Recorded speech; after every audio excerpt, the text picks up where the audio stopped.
So modernizing your safety training, really, the subject is really broader than that.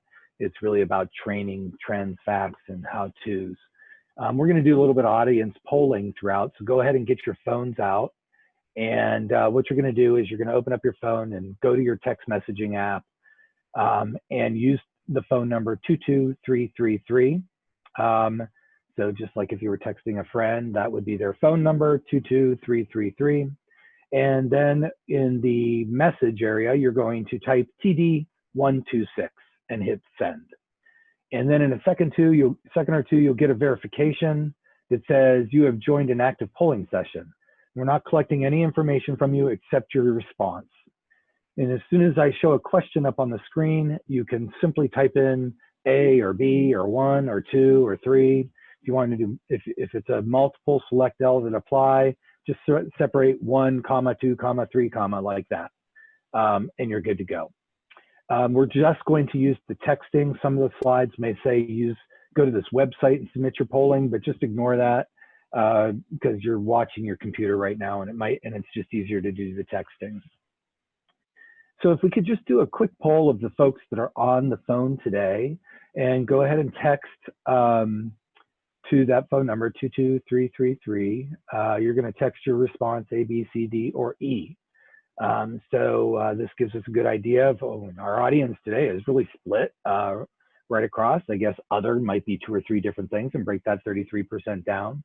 But it's really good, and I always really like to talk when we've got this nice balance of leadership in the company, and we've got people in the field in the company, and so people can have takeaways as it relates to their paradigm, right? So if you're an owner officer of your company, you go through training time to time, but odds are your people, your employees, your workforce that's getting the job done goes through more training than you do, at least as it relates directly to getting the job done in the company.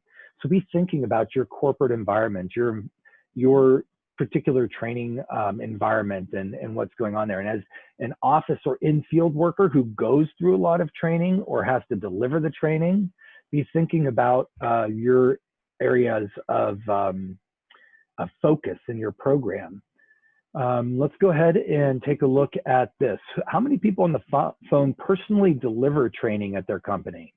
So this is you standing up in front of the room, delivering a safety talk or delivering a policy and procedure training or a lockout tagout procedure or any type of training, customer readiness training. If you're somebody that's literally the one who has to design the program and deliver it, there's some great tips in here that we're going to be going through here.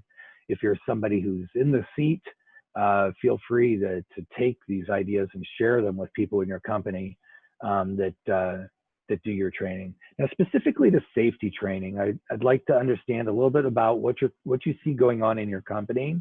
Kind of gives me an idea of where you fit on that continuum of innovation. And be honest with yourself. What do you see in your company? What do you see people using out there? This is always an interesting question, as well as the other ones, so that we're all on a Zoom connection today. We don't even have the opportunity to look around the room and do networking and see who's in the room and what kind of jobs they have. So this gives us a great way to kind of see who is on the line and what they use in their companies. It's interesting because this is the first time, I will tell you, and I do this workshop almost monthly for quite some time now. This is the first time nobody has picked A, B, or C. So that's a lot of promise for me to understand that people have moved away from very dated processes. Online courses are great. Instructor-led courses are really good, of course, with the COVID-19 challenges around social distancing and people working from home certainly make it more challenging. But I guess there would be a caveat there as to if you further broke that down and said instructor-led through Zoom or instructor-led in the conference room face-to-face. But instructor-led is important to do, but it is a very synchronous activity. So this is one of your thoughts that you want to have as a takeaway for today.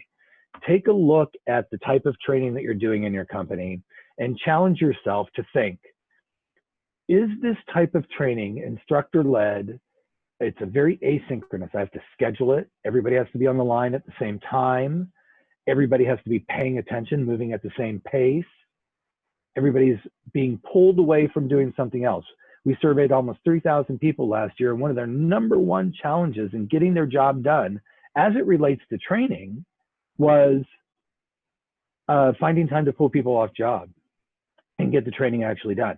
So take a look at that asynchronous training that you're doing and think about, that synchronous training that you're doing, and think about, are there opportunities to do this asynchronously on demand, and how might I do it? And there's, you might say, oh, they don't have a course for that out there because, it's a very specific process to our company. Well, everybody's got an iPhone these days or some other recording device. Find your subject matter expert and record them teaching that class, and figure out a tool, technology tool to do that course online. And now you can do that. The #2 thing that people often find by using a more traditional instructor-led versus a more modernized approach to some training is the person that's accountable is very frustrated with the cyclical process of scheduling and rescheduling for people who missed it, and then tracking people down during the training visually. Are they paying attention? Who is zoned out? Typically, an instructor-led course is going to be something that's longer than 20 minutes, upwards of 30 to 45 minutes. And now we've got people drifting into other areas, and the unengaged learner forgets very fast, which is undermining the reason for the training, as well as undermining the potential of your program and your future budget allocation to doing more work, getting more done.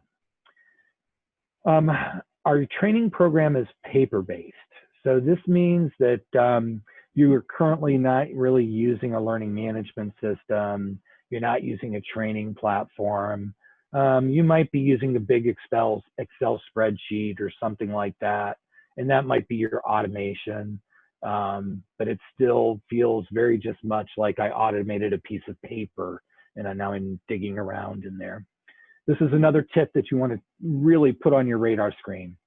If you haven't looked at this in a while, there are so many applications out there that can help you automate your training program. And through automation, in some things I realize you have to train face-to-face depending upon your industry. But the automation of tracking progress of who did what training when, the automation of delivering and getting people sent notifications to keep them on track through completion, the notifications around who's not compliant and up to speed. If you're the person in your company that's accountable for training, I guarantee you that you can find price performance applications out there that will make your job easier to automate portions of your paper-based training. And if you're going to do anything, add this to your list of takeaways from today's session. And then afterwards, take that list and evaluate it. And this might be one of those things that you say, you know what? I'm tired of wasting time on scheduling, rescheduling, and tracking down people. Maybe I can automate the operations side of my training and a few of those courses that are done synchronously.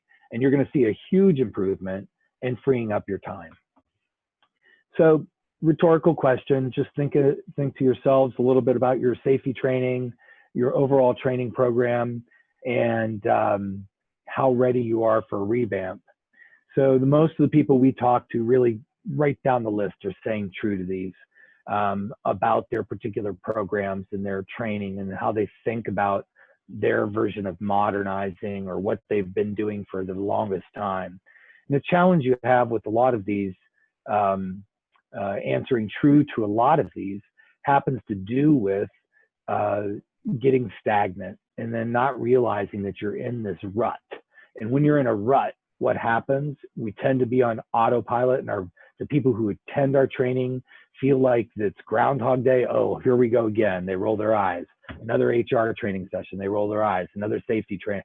Oh my God, I've been working in this industry for 20 years, 15 years. How many times do I have to go to a safety training course? You've got to start thinking about why change matters. Now, let's imagine this scenario. Let's say you're that worker, you've been there for 3+ years in the same industry. It's time for safety training or any other kind of training program. And the expectation is, of course, that you're paying attention. We're pulling you off the job. It costs us money. We're paying somebody to teach you. And we want you to be safe on the job. We don't want you to get hurt. And so these things are really important. But now, if you're the boss, if you're the owner or the CEO or executive on the line, and or if you're accountable for delivering that training, think about what the people in the seats are thinking when they come to your session, when they come to that training. What's running through their head? These are everything that they've commented, and they're sitting there rolling their eyes, understanding their point of view is where the change needs to start. If you feel like you haven't mixed it up and you answered almost all of those questions true, or even one of them that's the zinger that's undermining your program, it's time to rethink from this person in the seat what's running through their head. Stop thinking about your content. You're done with that. Now start thinking about the person in the seat and how you can engage them to encourage retention, recall, and reuse of that training material around safety, quality, standard operating procedure, and more. The reason we want to do this is because our challenge, we're trying to build a culture around quality, around safety, around our company brand. And attitude is transcending. What happens when people come into a training session and don't think it was of value to them? The next thing you know, they're out there on the job, having lunch with somebody they work with. Oh my God, did you go to that training yet? Oh, no, I didn't. Oh, well, geez, next week on Thursday when you go, get ready for a big boar fest or get ready for the same thing we've always done. Somebody else is undermining your program before the new attendee even gets there. We've got to figure out how to change it up so that that person that goes to the water cooler, that person that goes out in the field, when they sit down and talk with their colleagues, they're saying something, hey, I just came from this training last week, and it really was different. It was something I've never seen them do. Now this person's going, oh, well, good, I get to go to that next week. That's the whole idea behind creating that self-perpetuating transference, transcendence attitude towards your corporate programs. Catch people talking positive things about your program. And the only way to get them is through this section over there. Think about what that worker's thinking every time they get called into training and when they leave. And then you'll start to hone in on those dated areas of your program and figure out which ones need modernizing and which ones need broken up. So let's think about the pandemic and how it's forcing a change and the whole thought around how we've had to adapt to this. You know, it's really forced a lot of companies to think about different techniques, different tools, plus different subjects. I mean, when did we ever teach people about washing their hands and social distancing? These are all things that we need to create new habits out of, so that people and in the companies and the people they're exposed to stay out of harm's way. What we're finding across the country is that so many companies are not ready or they're having a hard time sustaining. So COVID was in March. We had this big tidal wave of educate everybody, track everything. And now it's human nature. People are getting a little bit lazy or a little bit less concerned. And we see people not wearing a mask under the nose, wearing a mask under their chin. We see people standing too close together. We need to have mechanisms and process that help us sustain. And the reason we need to sustain it is because we need people to do this constantly until it becomes habit. All of these things are very important for us to have systems that track, help us identify non-compliant behavior. And then if you're an accountable person in your organization, then you need to understand who to go find and how to write the course. So if we're doing all of this paper-based, what's the lag time? People come in, fill out a form. It depends probably on the size of your company. If you're one location, 5 people, it's way easier to do. If you're 2 locations and 100 people, forget it. Your lag time, by the time you read those reports, the person with COVID systems is already running around the manufacturing floor. The person who was exposed at home has already worked a whole day or 2 days. And how many different people have they been exposed to? The person that hasn't, they ran out of hand sanitizer at their desk and they keep trying to remember to bring more in, or trying to remember to ask somebody at work where they can get more, but it takes them 2 or 3 days to do that. If there's automated processes in place, or your system has been modernized, you have 1,000% better opportunity of sustaining. And by sustaining it and identifying the non-compliant areas, you're going to be able to zero in on, take proactive action and change the behavior until it becomes habit. So if you think about not having the right modernized system in place to track and sustain and create habit, think about the financial impact. So let's take a real quick scenario here that might apply to a lot of folks on the phone.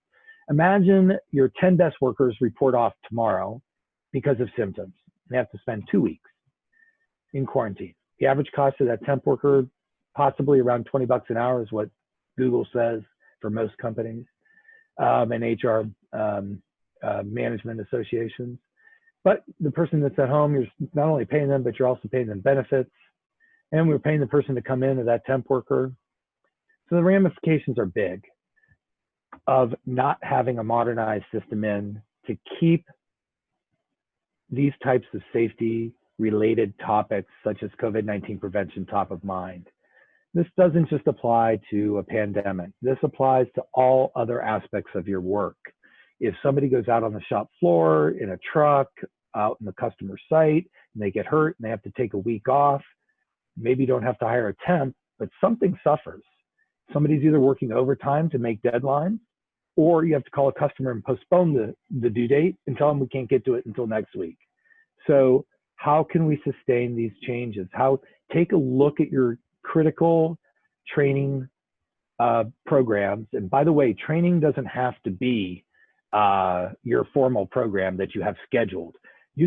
Training could be like very small reminders of how people treat a customer or how they live up to your quality standards. These could be, the whole buzzword they say in the industry is micro-learning. How can you deliver micro refreshers of training to keep your critical topics top of mind, not just with COVID-19, but everything else? Take a look at the frequency of training and the time span between training, and ask yourself, would I have forgotten? Sometimes somebody asks me what movie I saw over the weekend and I can't remember, or sometimes, you just draw a blank. Well, imagine if you're having a really busy day and you just forget to recall key information. How do you make this information available to people in your company, in your systems? A lot of people are saying about COVID-19, well, when this is all over, it'll go back to normal. Well, I challenge them to say, remember 9/11? It never went back to what we would have expected to be normal. I can remember I used to travel constantly, and pre 9/11, I'd run to the airport, go right to the gate, show my boarding pass and say, I'm not on this flight. I'm on one later this afternoon. Can I get on this one? Sure, Mr. DeAscentis. They'd put you right on that flight. From the cab at the cab line to the gate was minutes. Now it's a whole different process. Obviously, we know that, and it never went back to the other way. So post COVID-19, we have a vaccine. Fast forward, so we're not concerned about it anymore. I think the new way of doing things is people are going to be more germ conscious. People are going to be more, who am I in touch with? Who am I been exposed to? How do I know there's not another COVID-19 looming in the wings? All of this kind of stuff. We've seen this huge emergence of modernization around contact tracing and social distancing. There's all kinds of different apps out there that are helping people track who was in proximity with who, and did that person report any symptoms that make potentially other people susceptible to COVID-19. And then what would be the impact to that person and our business, of course. But if you're using a paper-based program and you can't jump all the way to a contact tracing, social distancing app to figure out where you need to do your remediation training because somebody is not doing what they're supposed to be doing, or because they identified a certain exposure. We want to go in and do some specific training so it doesn't happen again. Then just think about, how can I automate my checklists for daily checklists that people come in the door, so I can get a notification or something that's going to tell me right away where I need to go, and use the tools that you have. Somehow we've got to be able to figure that out, and it's all about remediation training. So you might think, oh, Tony's talking a little bit too much for COVID, but in the social tracing app, which isn't really training, but think about the tools that you have to identify when something went wrong and when you need to do remediation training. There's a company out there today that's producing wearable belts. They look just like a normal everyday belt that somebody would wear. But what these belts do is they track how you lift things for the day. And if you work in a warehouse, manufacturing facility, construction site, so many different places people are lifting anything from a piece of paper off the ground. I don't know about you, but for me, time to time, if I go to lift up a piece of paper off the ground the wrong way, I end up with a back issue.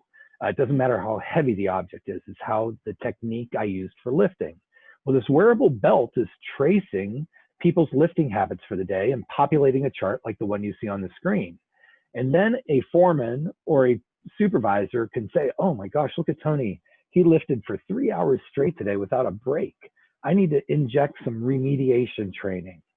So this is not even on my training schedule, but by modernizing my thinking about how and when I deliver training, I can reduce the number of the injury, reduce the amount of rework, reduce the amount of quality issues that I might have. Think modernization, equivalent of data, proactive action, delivering on time, just in time, remediation training. So here's another quick question for you. Top 3 questions you should be asking yourself. How are we keeping prevention top of mind all the time?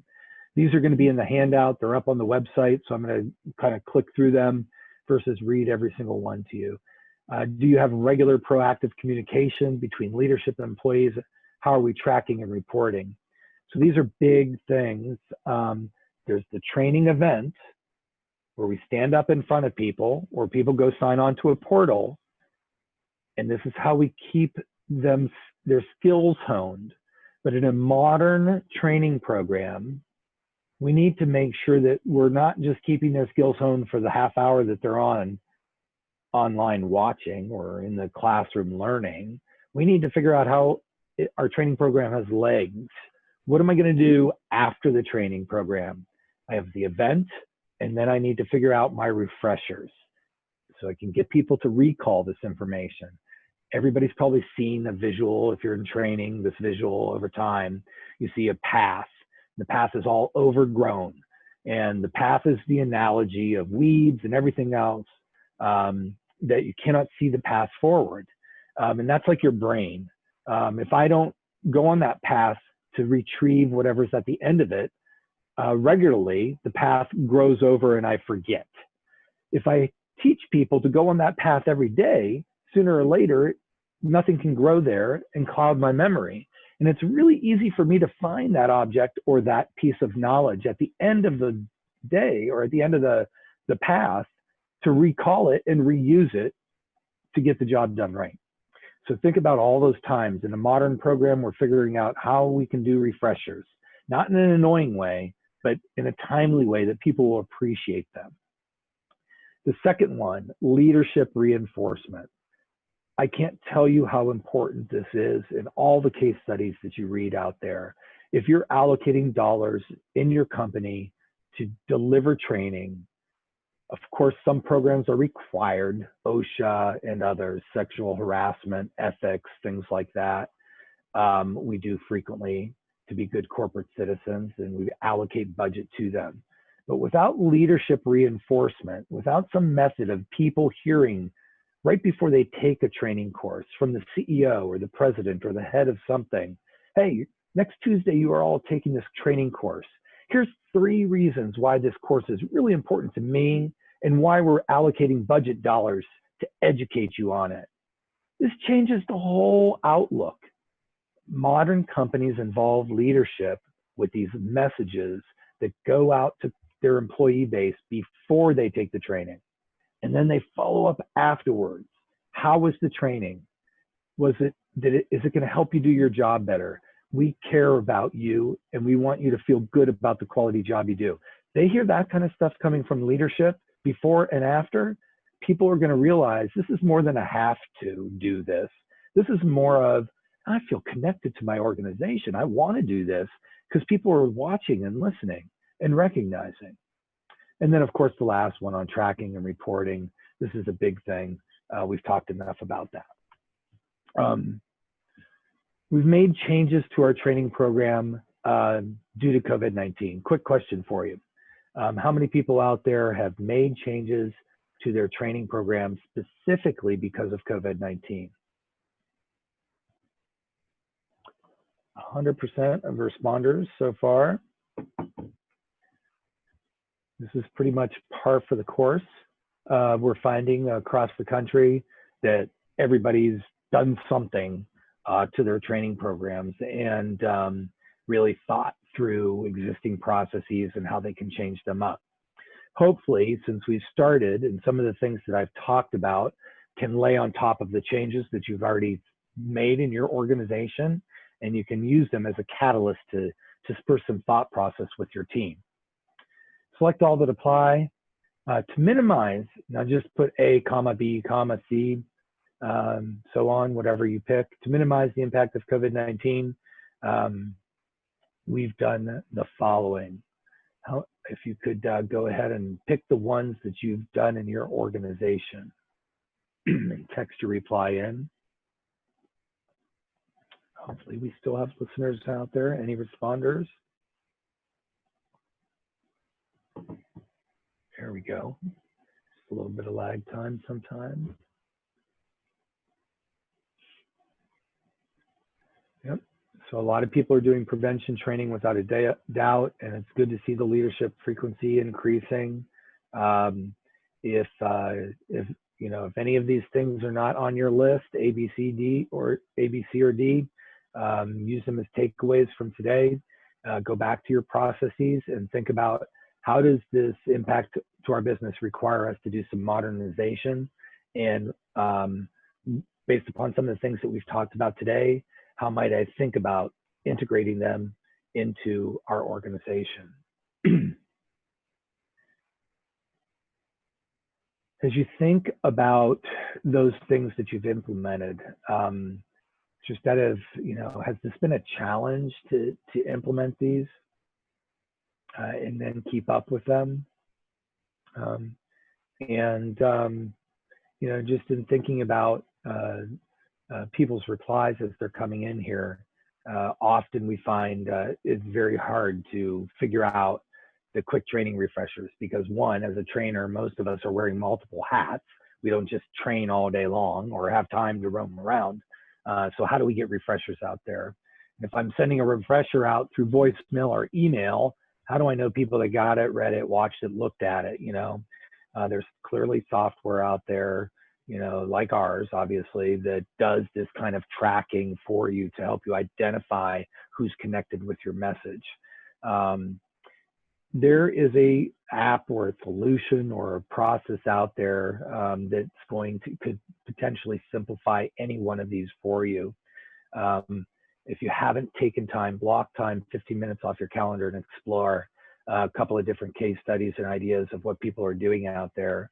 But I strongly encourage you to look for the automated version versus another paper-based version, because the automated is going to go the extra 9 yards for you without a doubt. As it relates to quick refresher training, what types of topics have you covered? Now, I realize that there was a healthy response to these are hard to keep up with. But in general, these are the topics that people should be zeroing in on for that quick refresher training. And if you're finding that you have a personal gap in one of these areas in your company, don't leave it up to chance that people are just remembering. Especially remember the person in the seat. They're back to work. They're in a familiar working place. They're comfortable with their space. They're around all the same people that they've always been around. People start to let their guard down, and this is when they need the reminder. that that little training burst that's going to remind them of why it's important. So what we're finding is that if you look at on-demand training, you're going to be able to find a variety of different ways to take a look at that. These are some checklists that you might be thinking about and why you want to go a particular direction. One of the things that you need to remember is that using technology is absolutely critical to helping you optimize your program, but also to help keep information in front of the right people at the right time and the right place. So when you get the handout today for this particular session, if you're starting to think about an e-learning or mobile learning platform, these are some very basic things that you should be looking for, and or using your Google search engine to put in your catchphrase for what you want to search on, whatever your problem is. And so these are keywords that are most identified through Google search engines to help you find different solutions for your industry. And if you or relevant blog posts with these kinds of titles in them. So as we go through and wrap up the last part of our session today, we'll talk a little bit about the types of learners. Remember, a big theme for today is to think about the people in the seats. And if you've thought a lot about your training content and you're good to go there, now it's time for you to take a breather and say, all right, what kind of people do we have in our company? And what you want to do is take any given training class, start there, and think about the 10 people in the room, the 15 people in the room, the 2 people in the room, and put them into a category: feeler, thinker, seer. And then after you understand the definition of each of these and have a chance to internalize it, think about, oh, okay, in this room of 10, I've got 8 people who are thinkers and 2 who are seers. But all of my material is really catering to the 2 people that love hands-on experiences and the high-level summary. Well, if you have 8 thinkers in the room and you're not furnishing them with checklists of, here are the 10 things you have to do, here are the 3 reasons why you have to do it, here are the 5 things you do now, your program is dated and it's not aligned with the learning styles of the people in the room. Modern learning programs will take a breather and think about their company base, think about the people that are coming to a particular course, and then think about the type of learner they are, and make sure that they have content and or exercises and or discussion groups sprinkled throughout that 30-minute in-person training, or whatever the program is, length of the program is that you're doing. So we want to just make sure that we do this breakdown until you feel like you've done it enough that you've got a good composite view of your organization and the type of people. And then go out to Google or your training source and search on exercises for training for hands-on experiences. And you'll find all kinds of interesting things that don't have to do necessarily with having hands-on with that actual object, but are tangential to prove a point. And try them out, see how they work. If you would like some more information on identifying personalities, you can jump on this website called 16 Personalities. You can take the test yourself, see where you fit. Once you understand yourself and you have those aha moments about, oh yeah, I do much better when something's in a list versus something's very visual.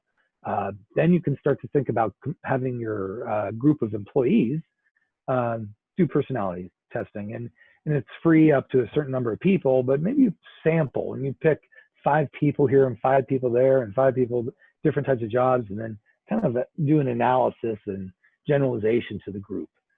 It'll help you to understand and see more clearly if your thought process was aligned with the reality of the people in the seats.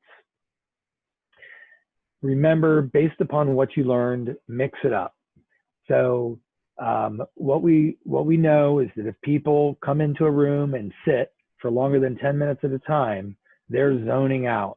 These folks are already thinking about, how am I going to get my quantity quota in for the day? How am I going to, I'm in this session, it's not holding my attention. What am I going to do after work with my kids? They're fading and their rate of forgetfulness is dropping very fast. So how can I mix it up? How can I appeal to the different types of learners in the room? And what can I give them to do? So one of the things you need to do is set up a roadmap for yourself, create your company checklist.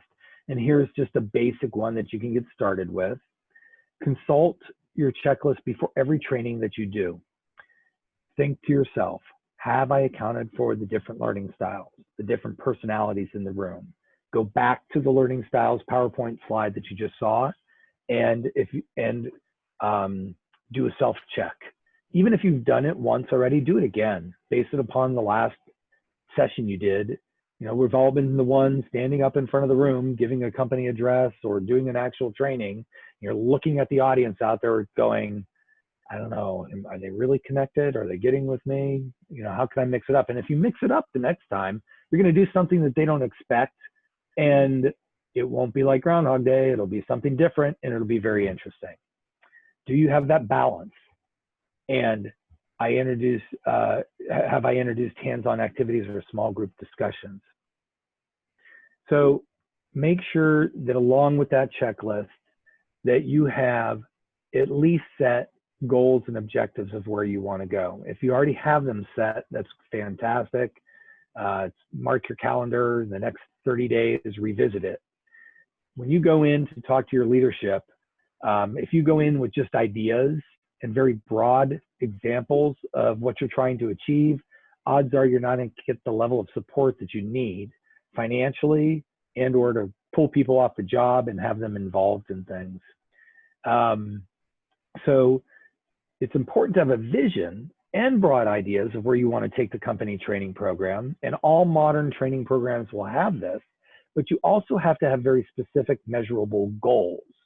So here are the blocking and tackling things I'm going to do, boss, to make sure we're advancing towards the finish line. And at the end of the day, we're going to be able to say we achieved our overall idea.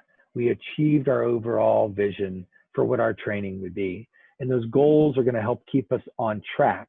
So money well spent, time well spent on your part and the employee's part. Leadership will respect the fact that you have this roadmap and why. And then, of course, measure the outcomes.